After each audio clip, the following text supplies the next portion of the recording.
అంటే ప్రతి సమస్యకి అంటే మనకొచ్చే హెల్త్ సమస్యలు కానీ, మనకొచ్చే డబ్బుకు పరమైన సమస్యలు కానీ, ఇవి ఏ సమస్యలకైనా మనకి మన ఉండే ఇంట్లోనే ప్రభావం ఉంటుందా?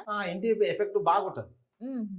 మనకు ఎప్పుడైతే నెగెటివ్ ఎనర్జీలో నువ్వు నివసిస్తావో, ఆ ఇంట్లో డబ్బుండదు.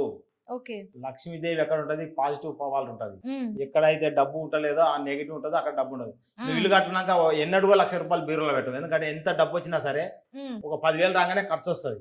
10,000 ఎళ్ళిపోతాయి. రూ. 1,00,000 వస్తాయి. ఖర్చొస్తది ఎళ్ళిపోతది. ఎప్పుడు బీరువా ఖాళీ ఉంటది. అరే! ఎన్ని ఓకే. డబ్బులొచ్చినా అయిపోతున్నాయి. ఏం చేయాలనే పరేషాన్ పడుకుంటది వానికి. అవును. అంటే ఆ ఇల్లు నెగెటివ్ రేస్‌లో ఉన్నందుకు.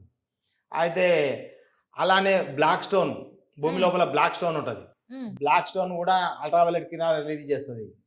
ఓకే. అందరూ వంట రూమ్‌లల్ల బ్లాక్ స్టోన్ ఏస్తారు. బ్లాక్ బండలేస్తారు. అవును. అస్సలేసుకోవద్దు. ఓకే. దాని మీద వంటనే చేయొద్దు. డబ్బు ఎళ్ళిపోద్ది. నువ్వు వంట చేస్తున్న కొద్దీ డబ్బెళ్ళిపోతది.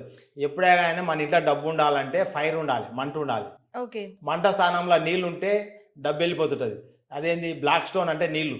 హ్మ్. నీళ్ళ నల్ల బండ మీద పెట్టి స్టవ్ పెట్టి వంట చేస్తాం. అవును. నీవెన్ని డబ్బులొచ్చినా ఎళ్ళిపోతాయి.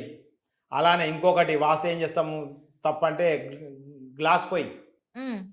లేటెస్ట్‌గొచ్చింది. గ్లాస్ పొయ్యి గూడా నీళ్ళే వాటర్. హ్మ్. గ్లాసు. గాజు గ్లాసు. ఆ పొయ్యిలొచ్చినియి. ఆ పొయ్యి మీద వండక తింటే కూడా డబ్బు లాస్ అయితాం. ఓకే. ఇదంతా వాటరు. అది అల్ట్రా వయలెట్ కిరణాలు పోవాలంటే మేమేం చేస్తామంటే